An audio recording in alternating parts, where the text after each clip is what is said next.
Hello everyone, welcome to my channel A talks 2426. ఈరోజు ఈజీగా సింపుల్గా చేసుకుని రెసిపీని చూపిస్తున్నానండి. ఇది రిలేటివ్స్ వచ్చినప్పుడు మనం ఇన్స్టెంట్గా చేసుకోవడానికి ఈ రెసిపీ చాలా బాగా యూజ్ అవుతుంది.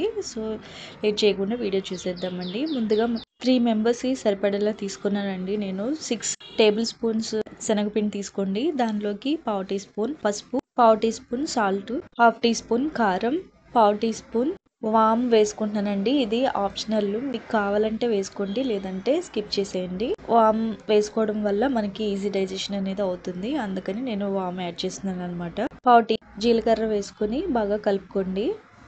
ఇప్పుడు దానిలోకి కొద్దిగా వాటర్ వేసుకుంటూ ఉండలు లేకుండా బాగా కలుపుకుంటూ ఉండాలండి. కొంచెం కొంచెంగా యాడ్ చేసుకోండి. కన్సిస్టెన్సీ అనేది నేను చూపించిన విధంగా బాగా లూజ్గా కాకుండా, అదేవిధంగా బాగా గట్టిగా కాకుండా కొంచెం లూజీగా ఉండాలండి. అంటే మనం దాంట్లో డిప్ చేసుకునే విధంగా ఉండాలన్నమాట. అలా చేసుకుని పక్కన పెట్టుకుని 3 బంగాళదుంపలను తీసుకున్నానండి. వాటిని సన్నని స్లైసెస్ లాగా కట్ చేసుకోండి, నేను చూపించిన విధంగా. అలా అయితే తొందరగా కుక్ అవుతుంది అనమాట.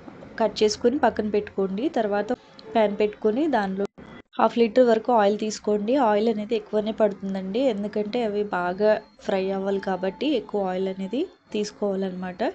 దానిలోకి ఇప్పుడు మనం తీసుకున్న స్లైసెస్ విధంగా డిప్ చేసుకో ఆయిల్ హీట్ అయిన తర్వాత దానిలోకి ఈ విధంగా వేసుకోవాలండి. అంతేనండి, చాలా సింపుల్ దీనిలో నేను సోడా వేయలేదండి. మీకు కావాలంటే వేసుకోండి, లేదంటే స్కిప్ చేసేయండి. అంతేనండి, 10 నిమిషాల్లో మనకి ఈవినింగ్ స్నాక్ అనేది రెడీ అయిపోతుంది. మీరు కూడా తప్పకుండా ట్రై చేయండి, చాలా టేస్టీగా ఉంటుంది. దీన్ని టొమాటో కెచప్తో సర్వ్ చేసుకుంటే చాలా టేస్టీగా ఉంటుందండి. వీడియో కనుక మీకు నచ్చినట్లయితే ప్లీజ్ లైక్ చేయండి, షేర్ చేయండి, సబ్స్క్రైబ్ చేయండి మీ ఫ్రెండ్స్కి, మీ ఫ్యామిలీ మెంబర్స్కి. Thank you for watching.